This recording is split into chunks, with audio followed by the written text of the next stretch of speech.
Ada juga yang nanya, mana dalilnya 3 hari, 40 hari, 4 bulan dakwah. Ada yang nanya banyak. Bahkan ini ditanyakan kepada Syekh Utsaimin, guru di Mekah sana. Bagaimana ini saya orang jemaah tabligh ini kalau dakwah 3 hari, 40 hari, 4 bulan. Bagaimana, apa dalilnya?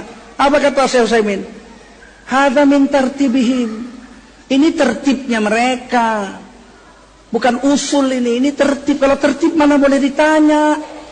Seperti kita ngaji. Hari Ahad pagi. Kenapa setiap hari Ahad pagi ngaji? Itu tertib. Tidak boleh ditanya. Kenapa sekolah 6 tahun ibtidaiyah, 3 tahun sanawiyah, 3 tahun aliyah? Itu tertib. Nggak boleh ditanya.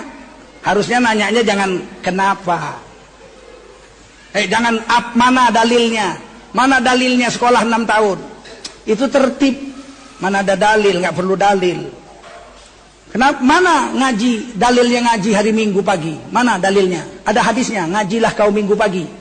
Itu tertib, nggak perlu ditanya. Nanyanya jangan mana dalilnya, kenapa? Kenapa kalian ngaji hari Minggu pagi? Menuntut ilmu. Menuntut? Mana dalilnya menuntut ilmu? Oh, sebakul bisa kita bawakan dalil. Sama dengan jemaah tabligh itu. Jangan ditanya mana dalilnya 3 hari, 40 hari. Salah tanya itu tertib, nggak boleh tanya mana dalilnya. Kenapa kalian setiap bulan keluar 3 hari, setahun sekali 40 hari, 1/10 dari umur, sebulan 30 hari, 3 hari untuk dakwah, setahun 365 hari, 40 hari untuk dakwah, 1/10. Kenapa? Mereka akan jawab, kami berdakwah. Berdakwah, iya, mana dalilnya dakwah? Sebakul bisa diantarkan dalilnya dakwah. Itu kan tertib. Harusnya dakwah tiap hari. Ya tiap hari jemaah tabligh buat juga tiap hari. Kan saya udah teliti. Mereka itu di dalam masjid, mereka buat amalan masjid. Ada infirodi, ada intiqali, ada dia. Jadi kalau di masjid itu dia pertama dia buat musyawarah harian. Ini hari siapa yang sakit, siapa yang belum ke masjid, siapa yang perlu kita datangi hari ini supaya mau ke masjid. Bapak itu udah mau ke masjid sekali-sekali. Bagaimana kau 2 orang pergi sana, minum teh di sana. Habis sholat subuh, kamu ajak dia supaya ke masjidnya 5 waktu, jangan sekali-sekali. Kamu, Pak Anu sakit. Siapa yang lihat? Saya. Kamu lihat sana, lihat dia orang sakit. Itu musyawarah harian.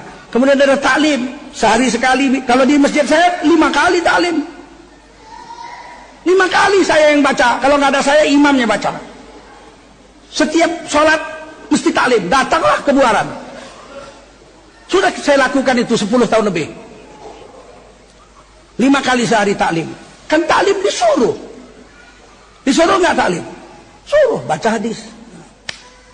Ada taklim. Kemudian ada sholat berjemaah. Kemudian aja mengajak orang. Jauhlah namanya. Ayo Pak, Assalamualaikum. Ntar lagi maghrib Pak, ayo kumpul, ayo ke masjid. Dibuat. Itu jauhlah dibikin Nabi dalam Riyadhus Shalihin. Bahkan sholat sunat Nabi jauhlah. Kalau sholat wajib sudah jelas Nabi bilang aku mau. Diazankan, dikumandangkan azan. Kemudian kusuruh orang lain jadi imam. Dan aku mendatangi rumah-rumah orang yang tidak ke masjid. Kubakar rumahnya. Mendatangi rumah-rumah orang itu. Ternyata dalam Riyadhus Shalihin Nabi mendatangi rumah Ali bin Abi Thalib, menantu, dengan Sayyidah Fatimah, anak. Tengah malam diketuk pintunya. Assalamualaikum. Waalaikumsalam. Sholat tahajud kamu. Sayyidina Ali jawab, kami tertidur, ditidurkan oleh Allah. Kalau Allah bangunkan ya kami bangun. Kalau Allah tidurkan ya tidur. Dipukul Nabi pahanya. Memang manusia ini suka mendebat. Pergi Nabi. Jauhlah. Untung jemaah tabligh jauhlahnya sholat maghrib. Coba kalau dia jauhlah sholat tahajud. Ketui rumah orang semua jam 2 malam. Ada dalilnya? Inilah maka Syekh Utsaimin bilang itu tertib. Paham? Mereka buat amal masjid. Kalau dia keluar dia buat juga amal. Dia taklim 3 jam sehari. Dia silaturahim segala macam. Itu tertib. Di dalam jemaah tabligh pun disebut tertib. Tertib jemaah tabligh. Kitabnya, kitab rujukannya Fadhail Amal. Bohong.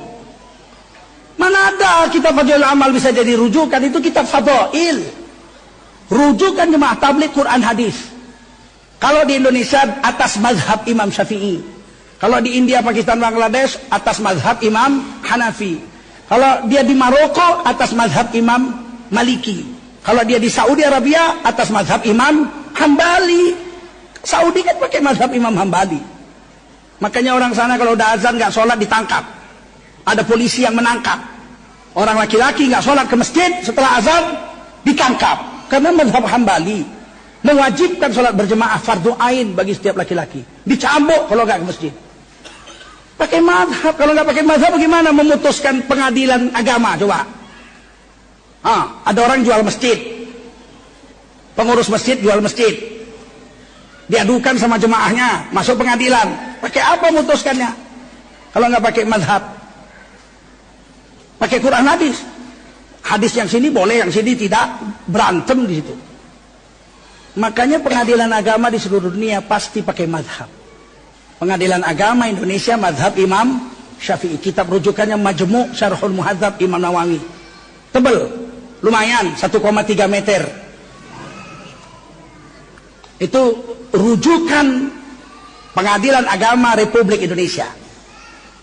Mekah mazhab Hambali. Rujukannya kalau di pengadilan Majmu' Al-Fatawa karangan Syekh Ibnu Taimiyah. Berapa tebel? Lumayan 1,2 meter. Jadi bukan nggak ada rujukan. Kalau nggak ada rujukan, ancur-ancuranlah kita. Jemaah tabligh bukan rujukannya Fadhail A'mal. Fadhail A'mal itu dibaca ketika keluar supaya terangsang untuk menjaga 5 amal, sholat, zikir, baca Quran, apalagi itu, fadilat sedekah, khurud fisabilillah, kepentingan dakwah dibaca. Itu diambilkan oleh ulama hadis. Maulana Zakaria itu hafal Quran hafal hadis 14.000 hadis. Disebut Raisul Muhadditsin, ahli hadis, pemimpinnya lagi. Lutfi, Ustadz Lutfi yang di Kebun Jeruk Jakarta itu hafal 5.000 hadis, maka dia digelar mufti. Ada murid saya pergi 1.500 hadis hafal. Sekolah di Pakistan, ada yang sekolah di Afrika Selatan. Kalau tidak dapat 1.000 hadis hafal, dia nggak dapat gelar Maulana. Kalau sudah digelar Maulana, itu berarti hafal 1.000. Harusnya 1.500, tapi orang Indonesia turun sedikit lah. 1.000 pun jadilah Maulana. Kalau dia sudah dapat gelar mufti, itu minimal hafal 5.000 hadis. Di Indonesia Ustadz Lutfi 5.000 hadis. Nah, seorang yang hafal 5.000 hadis, rujukannya Fadhail A'mal. Fadhail A'mal nggak ngajarkan wudhu. Bagaimana jemaah tabligh mau berwudhu kalau pakai kitab Fadhail A'mal? Ada hadisnya yang dhaif? Ada. Kenapa nggak ada? Tapi hadis dhaif untuk alat syarah, bukan alat hujjah. Dalam mazhab Syafi'i, hujjah itu wajib dengan hadis sahih, minimal hasan. Nah, kita lihatlah Fadhail A'mal. Saya udah periksa itu bertahun-tahun sudah, sejak 88 saya sudah baca itu. Selalu Maulana Zakaria itu kalau membuat bab bahasan, bab sholat berjemaah, dalil 1 Al-Quran, dalil 2 Al-Quran, dalil 3 Al-Quran, dalil 4 Al-Quran. Kemudian hadis 1 hadis sahih, hadis 2 hadis sahih, hadis ini hadis sahih, hadis ini. Cuman sarohnya, keterangannya adalah hadis sahih begini-begini. Dalam kitab ini mengatakan begini-begini. Itu sarohnya ucapan dia pun boleh. Apalagi cuman hadis dhaif. Karena hadis dhaif itu bisa nemplok ke hadis sahih. Menaik pangkat menjadi hadis hasan li ghairihi. Tidak ada satupun dimulai bab misalnya sholat berjemaah, dalil 1 hadis maudhu, nggak akan jumpa sampai kiamat. Mana mungkin seorang ahli hadis menulis kitab sebodoh itu. Dan beliau ini dosen di Universitas Madinah, bukan dosen di India dia. Kitabnya Saharanpur India itu 32 juta kitab. Saya udah selidiki. Kitab saya 8 ton. Kitab guru saya, Syekh Ahmad, 30 ton. Begitu orang punya kitab tuh. 8 tingkat itu perpustakaan Syekh Maulana Zakaria di Saharanpuri, India. Pergi lihat, cek. Kita kadang-kadang nggak lihat, nggak tabayun. Ini kelemahan orang Islam ini.